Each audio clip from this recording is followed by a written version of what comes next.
action for you here, starting up with KP with the Dark Samus and Octave with Pac-Man. I did see Octave. He had his Switch on handheld on the bus here, and he was like practicing all this charge shot counterplay, like blocking it with the different fruits and stuff. And he was talking about how Galaga like goes through, like it deletes charge shot and then just continues. So I mean, Galaga, you know, just one of the best tools, you know, that Pac-Man has. I played a lot of this match back home, playing, you know, my roommate. He used to play a lot of Pac-Man. Yeah. That's Vez, right? Yes. Lovely bloke.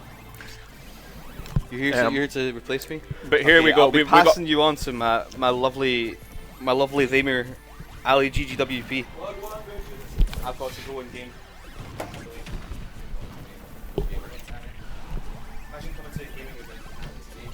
Hello gamers, are we enjoying this Zonair gaming right now? 1 minute and no one's taking 100%, cringe. I mean, only slightly. Only a mild level of cringeosity today.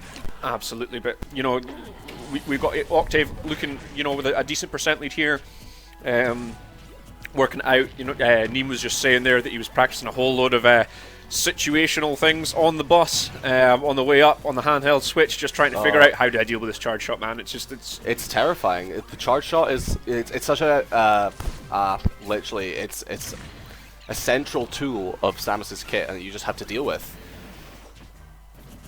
And now you're seeing Samus also just gets to ignore Hydrant like that with grab. It's quite an interesting one because a lot of Pac-Man's game plan that we see, Pac-Man is wanting to kind of create a little area with his Hydrant, create a little zone where he can just prepare his projectiles and everything. But the thing is though is that like Samus has to just deal with that because Samus needs to take time to charge her charge shot, whereas Octave can just then prepare his combos and everything. Yeah, of course, and I mean, it's one of those things. Both these characters want to sit out, want to zone, don't really want to get too tangled and, you know, messing around with crazy concepts like neutral, and just spending their time playing their game rather than, you know, actually playing Smash the way it's supposed to be played. These characters don't play neutral at all. No, absolutely. Neutral's for chumps. Oh, but unfortunately, trying to get back there, but just enough to take it. Dying also seems to be for chumps, as you see for Octave there, just dying outright to that. And now we're trying to see the attempted Galaxian combos, but both players, they are literally just going to throw a projectile and wait. Octave's got a 39% lead. He's staying back. Absolutely, no need to get in and get messy and get involved with these crazy situations that Samus can put you in, and you just end up eating 40% for your troubles. You know, it's not the way you want to be doing it. Especially, I always get frustrated when I see Pac-Man players because they don't change. It doesn't matter if they're behind, ahead. They're going to sit there, charge through, throw out Hydrant, and it just never seems to change. But it's for some reason. You can't just sit there and let them do that. You have to run in. You have to go and hit them. You know. I see. Whenever I get caught on that, it's like, okay, Pac-Man's in the air. You've got to just deal with him. But like, how are you going to deal with that? That's actually one thing I want to see from. That's something I do want to see from KP more here. Pac-Man, a lot of Pac-Man players are really bad at like. They very much telegraph when they're going to Hydrant, and we're not really seeing KP do much to stop Hydrant. No, exactly. I mean, you can either be preemptive and get something out there, or you just punish, you know, clean punish for doing it. But I mean, with the floaty jumps and everything, and the fact that, you know, Pac-Man can move around like a madman with all of his 500 movement tools and techs, that, you know, sometimes that can be quite hard to deal with. But I mean, so far here, it's relatively even game. Yeah, it's actually holding out really well. Both players are holding it really solid. We've got 3 minutes left as well, so if we see these stocks going as slowly as we've seen before, it's just going to stay the same. However, here, I'm waiting to see if KP is going to find a way to aggressively play into this Pac-Man. Bell is online, going to just grab him through the Hydrant, chuck Hydrant over. He RNG drops the Bell, so it's all going safe. And now, hopefully we're going to see Octave just take this. Oh no, I thought he was going to take something here, but not. One thing we have seen a lot of as well, though, is we have seen again. KP's just been throwing out a lot of charge, a lot of buttons and things, ledge on the recovery that you know, that Octave has been using. And Octave has been using a lot of neutral get up with the ledge. What we might see the mix up here is, as it comes along, is we might start seeing the grab getting mixed into that and start getting harder punished for these long recoveries off stage, just taking his time and getting back to the stage slowly. Definitely. It's weird because normally I wouldn't see. Like, normally you see a lot of players just playing around ledge, and Samus, with such a strong ledge trap, you think you'd be seeing that a lot more. With Pac-Man, he kind of gets back to ledge completely free, but when it comes to actually getting off the ledge, that's where you have a bit of a good chance. If he's not got Galaxian in hand, he's going to like drop off fair and neutral get up. Like, a lot of the things that Pac-Man looks to do, you can punish. And as we see here, KP is now getting a good lead. Octave having trouble just sealing out this stock. Pac-Man's kill conditions not quite working out for him. And now KP is just holding out. She's got a whole stock and a 60% lead onto Octave here, and is just not letting Octave really set anything up. And safely just staying away and safely just holding back. The meta has proven that holding back is the way to go right now, and we are seeing that. KP doing very well, hitting another charge shot. We're going to see Octave dying really soon. Gets any charge shot hit, anything like that, it's going to be quite hard for Octave to pull this out. Yeah, absolutely. Octave having an absolute nightmare here in this stock, just getting bullied around, pushed around, everything hit, you know, even the stray hits here, hitting things with like Apple that should be killing any other character in this game at that. But Samus, you know, she's been down the gym, she's been hitting the protein, she's getting heavier, massive, and she ain't, you know, she ain't going off the top of the stage for little weak hits like that. Man, apples, no protein in apples. 160 as well, dying at 180. It's kind of insane. We've got a minute left, less than a minute on the clock here. Octave needs to either take the stock, rack it up, or KP's just going to time him out. And that's something that we were seeing a lot more of now in Smash. A lot more holding back, a lot more just the patient playstyle is just what needs to be played. KP as well is not playing to time out, is still playing just to get the kill. That's a respect. They're not even aware. They've not looked in that top right corner this whole time. They're just playing their game. No, absolutely not. And I mean, 140% behind. I mean, bro, you're gonna have to do something. You got 15 seconds, man. Yeah, it's already. You can see it's over. The players have kind of accepted it, unless Octave isn't able to pull off the craziest raw Pac-Man combo I've ever seen. And suddenly they've just realized, oh, there's no time left. What am I going to do? And nothing. And that's going to be game one there to KP. I nearly said quick. Nope, no, nothing fast about that. But that last stock we saw.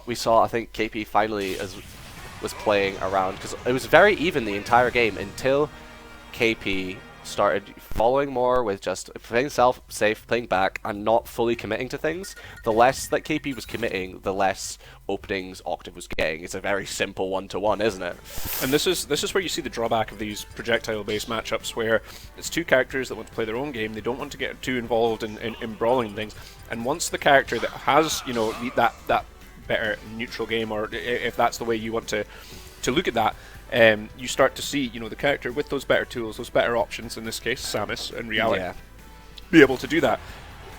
Once you're behind this Pac-Man, you cannot just sit there, even though you want to, doing nothing. You have to play more actively, you have to play more aggressively, and I wonder if we're going to be seeing that at all in this game. It's KP taking game one. KP is now, once again, we've swapped from scary Samus to happy Samus. Metroid Dread has already been out. And now we're going to be going into this next game. KP hitting a very nice little few 1-2 strings, but nothing quite major. Octave going for the down air off stage. Really strong move, but not quite working in. Yeah, I mean, it's almost like he started reading the book there and then just gave up halfway. I mean, he jumped off stage, tracked movement, then did absolutely nothing. It's really weird. I think a lot of players hard commit to these not even a read, but just trying to see everything. And now they'll sit back and wait so long that nothing happens. And now that hydrant's nearly killing. You're seeing KP starting to use F-tilt a lot on these hydrants. F-tilt stopping Pac-Man approaching her through the hydrant and stopping Octave from moving. And dashing forward. Was that what? That dash attack? I didn't even see it. A dash attack or angled F-tilt? I don't know for sure. But now we're seeing again KP is getting the combo started. I think Octave is now shook. Octave is a bit more anxious in this scenario. Yeah, I mean, he went through that 7 minutes of hell on that first game, now being a little more titchy, a little bit more aggressive, and it's not working out. It's not working. Like, you know, say that you need to go in, but you need to go in smart. You know, you can't just be jumping in, throwing out buttons and hope for the best. I mean, I know, like, you know, Pac-Man has those brawler type moves up close, has the projectiles away, but, you know, just needs to be a little bit more careful with his approach. Just, you know, remember, you do have setups for a reason, and just don't forget the time that you spent using those. You know, they'll still work out. He, as we said, he was spent so long trying out different scenarios on the bus. We're not really seeing him learn from that. We're just going to see a back air off that, not even going to do Absolutely. anything. And there we go. Samus That's is more what way we're too looking for. deep. Get those punishes. Take advantage of the opponent's disadvantage state and get that stock in there right now. Because Samus' disadvantage state is actually a lot more, it's a lot more abusable than a lot of people give it credit for. And now Octave is getting that percent going, 69% right off the bat. Really, really smart. And now we're seeing two zoners play against each other, but Hydrant will not work out. We're seeing Octave has died twice to Hydrant being left. Yeah, but I mean, I was about to say this is okay as long as he doesn't take too much percent in his stock, and he clutched something out early, doesn't put himself in too much of a rough situation. But here we go, KP evening things up. This is the true motive of this holdback meta that we've been hearing everyone speak about here, is that in this meta the player holds back and it starts conditioning, and now that KP has got that conditioned into making Octave play without thinking, it's now just a lot more like panic options, Yeah, and now absolutely. KP is getting a lot more from it. Yeah, KP can just sit tight, stay comfortable, can just take advantage of those big projectiles that just take advantage of space, take advantage of timing, and you're seeing it here. It's everything's just it's all KP right now. And there we go. The charge shot will cinch out that game. 2-0 to KP, and that's Octave into losers. I cannot believe that KP just got 25th at VCA. I'm so proud of her. I'm so proud.